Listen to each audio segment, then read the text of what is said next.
Chapter 3. Daddy's Girl. Those nights remain vivid in my memory. After my mum and my siblings had gone to bed, I would sneak downstairs and curl up next to my dad on the couch. We would watch movies long past bedtime, sometimes right into the early hours of the morning, even on school nights. I always checked, out of respect, to make sure it was all right for me to stay instead of going back to bed.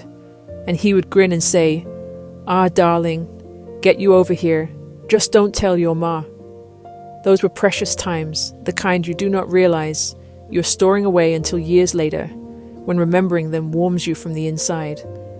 Dad always stayed up later than everyone else.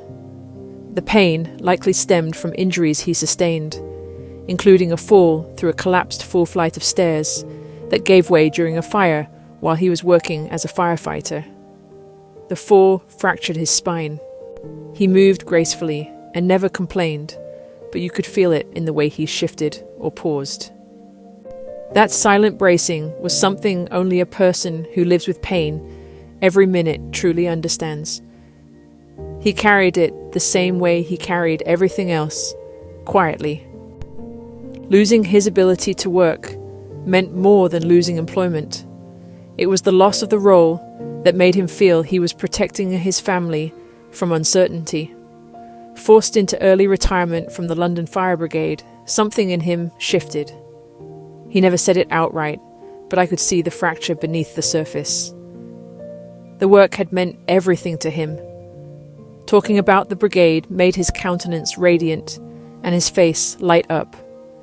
His being home gave us something most families do not get: time. He was there for school runs, camping trips, and long afternoons that stretched into evenings of tea and television. It cost him personally, but it gave us a childhood built around presence rather than absence. I remember being tiny, too small to understand much, but hearing my parents in a heated, panicked discussion one night. My mum kept saying, "What are we going to do? What's our plan?" They did not think I could hear, and they definitely did not think I would remember. But I do. Supporting 5 children became difficult when the man shouldering the financial burden faced altered circumstances. Despite everything, I felt fortunate that he was home for most of our childhood.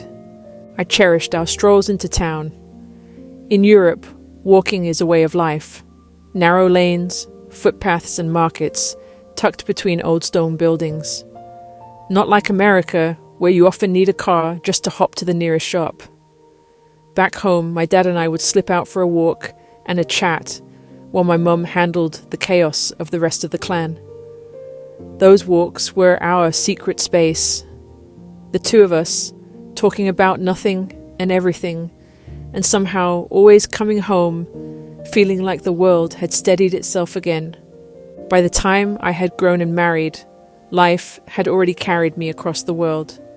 My first husband, TJ, and I were living in Asia when we flew back to the UK for Christmas. The moment I saw my dad at the airport, something in me tightened. He was thinner than I had ever seen him. Smaller somehow. I hate to say it, but fragile looking. That was the opposite of my dad. He had never been a tall man, but his strength lived in his arms and shoulders. The man standing in front of me felt like a faded version of himself. His skin had taken on that unmistakable yellow hue. Jaundice. His National Health Service appointment was already confirmed. We did not need the long, drawn-out details. The diagnosis came quickly. Pancreatic cancer. A few months, they said, just like that. Christmas that year felt strange. Some of the family understandably fell into grief immediately. The house felt heavy, as if whispers and careful conversations had replaced laughter. I resist dwelling in sorrow. I want to live the moments that are still here, not bury them under fear of what is coming. My father handled it the same way he handled everything else. Calm, grounded, as a matter of fact. In his house in Wales, he called each of us in, one at a time. The kitchen door would close. There were no spouses or siblings, and no mum, just dad and one child at a time. It was no dramatic or ceremonial, just deeply personal. It felt sacred in a way that is hard to describe. Throughout all the years till then, I had never seen my father cry. Not once. Not during all the late-night movies, all the walks, all the hard years. Never. But once the dust settled and the reality sank in, each of us had our own private moment with him. When it was my turn, he reassured me the same way he always had. He told me everything would be all right, that it was just time catching up with him, that he and God were good. And then I saw tears in his eyes. For the first time in my life, I did not know what to do. I just sat with him and let him have his space. He apologized for getting sick. That was my dad, taking responsibility for something he never caused. Some brutal disease that does not care who you are. He wanted to make sure everyone else was okay before himself. Then he said something that shaped the rest of my life. He told my husband and me to get back on the plane as planned, to return to Asia. He did not want me to stay in the UK just to watch him die. He was not pushing me away, he was releasing me forward. For my Irish father, he wanted my last memory of him to be that conversation. Just him and his daughter in that kitchen. He wanted me to live, not standing still in grief. And I listened. I returned to Asia, knowing his illness was advancing, but trusting the peace he had already given me in that kitchen. My father passed away at 59. In the end, a massive heart attack incapacitated him and ended what little freedom of health he had. It came near the final stage of his cancer, shortening what little time remained. They moved him to hospice not long after, and as painful as it is to admit, I think he was glad the cancer got him. I know he would not have wanted to live without independence or dignity after the heart attack. He left the same way he lived. I did not return for the funeral. That decision confused some people. It still does. But it was never about avoidance or lack of love. My closure with my father happened in that kitchen, face to face, heart to heart. I had said everything I needed to say, and so had he.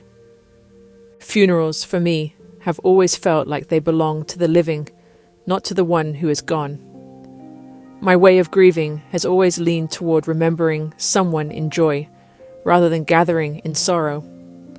I spent that time in Asia, remembering the good things about my dad, the walks, the laughter, the strength he carried through everything life handed him. I have never believed there is one correct way to grieve, only honest ways. A few months later, once the weight had settled, I returned to Wales to help my mum. 35 years of marriage. He had been her first and only love. Losing him left her unsteady, in a way I had never seen before. I did not go back to sit in sadness, but I went back to help her stand again. The house needed preparing for sale. It was still early in the aftermath of losing him, and my mum was there alone, overwhelmed and slightly adrift. Downsizing became the answer. I handled the practical tasks that feel so strange and unreal after someone dies. There is dismantling, as if one can take apart a life, one document at a time. Working on the house in Wales became something far deeper than preparing a property for sale. At first, it felt practical. A list of jobs, paint the walls, clear cupboards, straighten rooms, make everything look presentable for strangers who would one day walk through it and imagine their own lives within those walls. The house itself was an old Welsh cottage, built from enormous stone blocks that had likely stood for generations. Thick, uneven walls, shaped more by time than by tools, gave it an endurance. Houses like that breathe differently, holding dampness, settling slowly, requiring constant small maintenance to remain strong. My dad had always stayed ahead of those repairs, a tinkerer moving steadily from task to task. Consistent care of the kind most people never notice because it prevents problems before they have the chance to grow. While cleaning and painting, I started noticing places that felt off. Corners that my father had patched instead of repaired.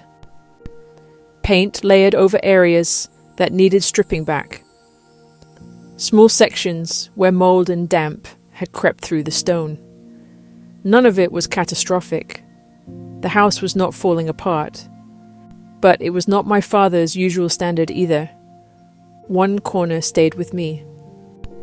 The plaster had bubbled slightly where moisture had pushed through from the outer stone. Someone had painted over it at some point, trying to hide it rather than fix it. I stripped it back to the raw surface. The smell of dampness hit immediately. I scrubbed it down, bleached it, let it dry fully, then filled and sealed it properly with fresh cement before repainting. As I worked, I realized something slowly had settled into me. These were not repairs that my father had ignored for a long time. They had built up, long enough to tell a story without using words. My father had been sicker far longer than he had ever admitted. Not because he did not care, not because he had given up. Quite the opposite. I think he simply ran out of strength to stay ahead of everything the way he always had. That realization landed heavier than any diagnosis ever could. He had kept going, protecting and maintaining life around him as long as he physically could. When he could no longer keep pace with it, he never announced it. He simply adapted and carried on. I found small signs of that all over the house, half-finished touch-ups. He started jobs, but never fully completed them. Things my father would normally have taken pride in finishing to the last detail. Each discovery felt like reading pieces of a story he never told out loud. It was not neglect, it was exhaustion, hidden behind dignity. Repairing those areas became strangely emotional without being overwhelming. It felt less like fixing a house and more like finishing sentences he had started. It was a physical way of understanding what he had carried in silence. It felt like standing beside him again, working through problems the way he had always taught me to. My instinct to fix things did not start in Wales. My father believed in teaching by doing. I was about 8 years old the first time he had me helping him with basic car maintenance. While most kids were playing in the street, I was outside with him, learning how to remove tires, check wear patterns, clean and paint wheel hubs, and bolt everything back into place. I was too small to use a wrench properly. The bolts were often tighter than my strength could manage. Instead of doing it for me, he showed me another way. He told me I was just heavy enough to stand carefully on the wrench and use my body weight to loosen the nuts. To this day, I still remember that lesson whenever something feels stuck. There is almost always another way if you will think differently. He taught me how to jack up a car safely and change a tire from start to finish, to saw wood without rushing the blade, to measure twice and cut once. As he worked, he would nod toward the house where Mum was and say that when you treat her the way a woman ought to be treated, she will never let you down. They were basic handyman skills, the kind most people would not have thought to teach a young girl. It simply felt like time spent with my dad. Later, I realized it shaped how my brain learned to solve problems. School rarely worked for me. Structured learning environments often felt like trying to force my mind through a doorway it rarely fit. I processed information visually, physically, and creatively. Sitting still, absorbing information without applying it, felt unnatural and frustrating. Others often misunderstood me as distracted or uninterested. But in reality, I simply learned through experience. Outside the classroom, working with my father made everything click. Problems had solutions you could see and touch. Mistakes were not failures, but adjustments. A broken hinge or stalled engine did not invite panic. It called for assessment, a bit of experimentation, and then firm hands until it worked again. That mindset followed me into adulthood. If I do not have the right tool, I will often find an unconventional way to complete the task anyway. Sometimes it looks unorthodox, sometimes it looks improvised, but it usually works. That willingness to experiment has shaped everything from how I build homes to how I navigate life decisions. Helping my mum repair and prepare the house in Wales felt like stepping back into those early lessons. Each brushstroke, each repair, each cleared cupboard carried echoes of those childhood afternoons learning beside him. It reinforced something that years had built into me. Capability is not about knowing everything. It is about trusting that you can figure things out as you go. That confidence became one of the greatest gifts my father left behind. One morning while I was there, I walked down to the post office.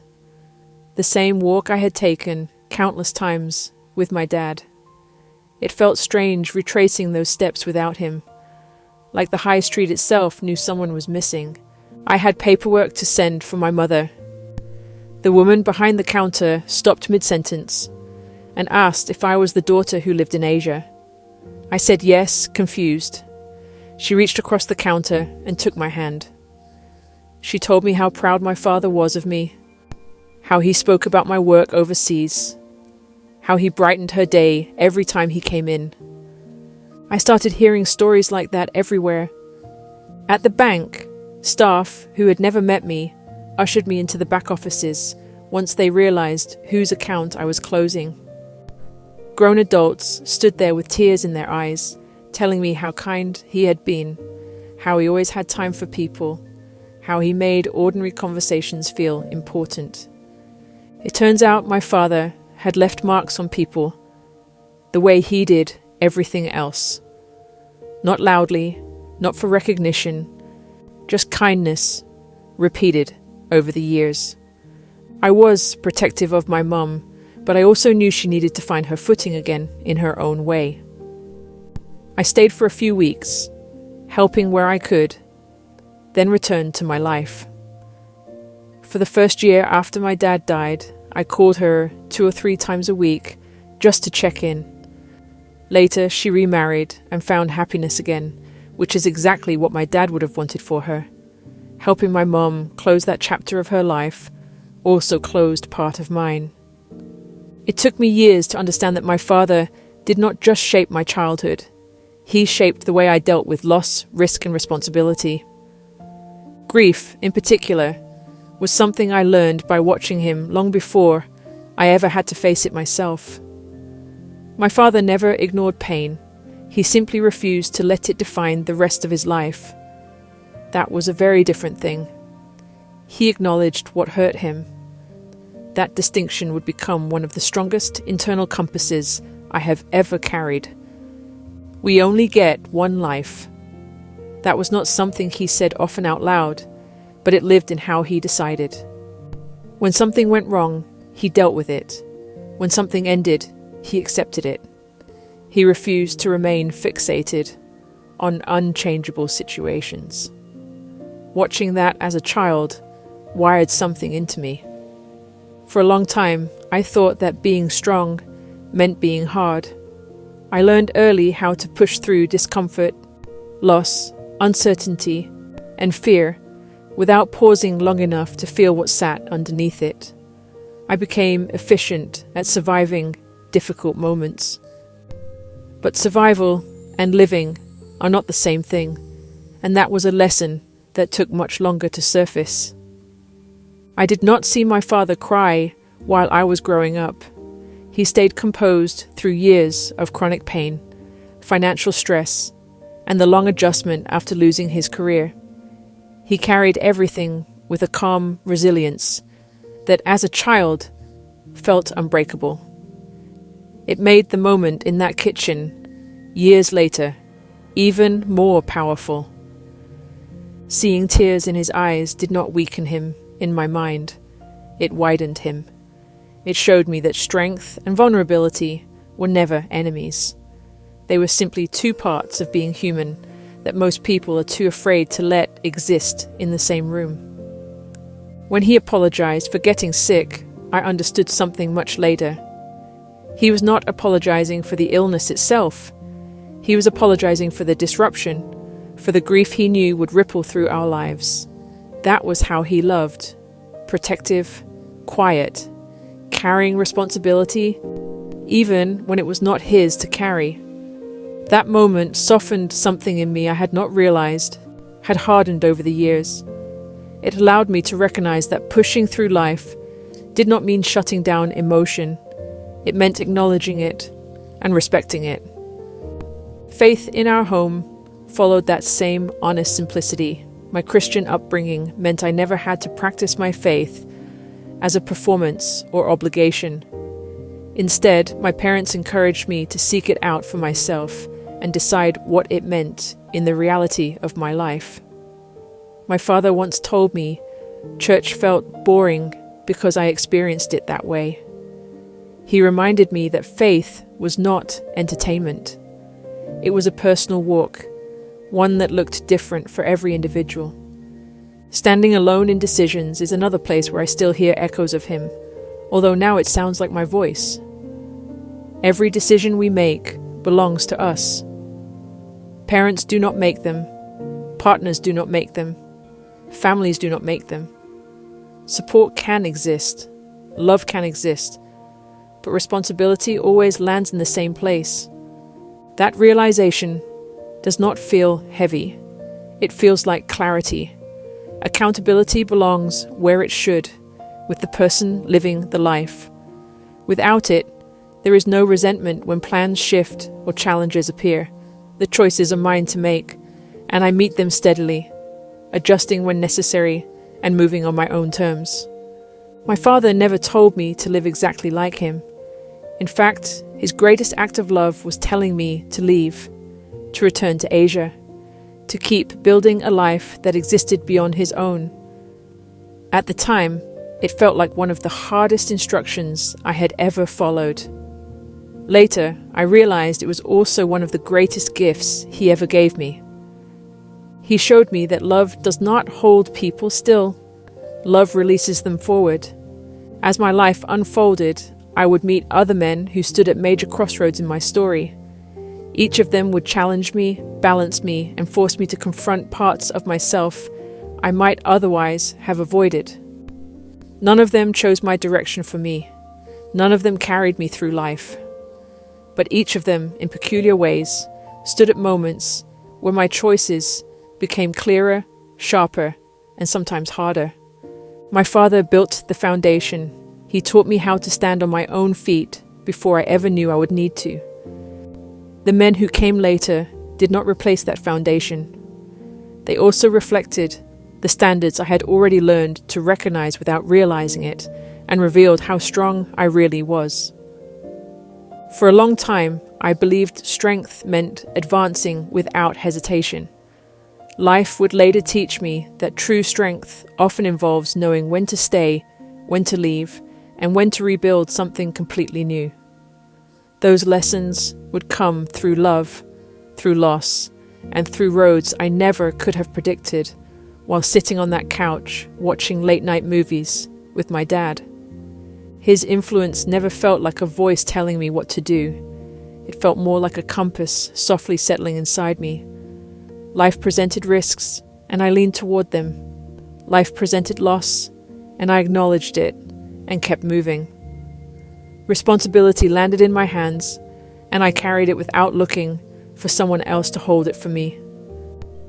Many relationships, landscapes, and turning points across continents and years have shaped me. But the blueprint for how I walk through the world began long before I understood I was building a life that would stretch far beyond the place I was born. My father's life did not end with his death. It continued in the decisions he prepared me to make long after he was gone.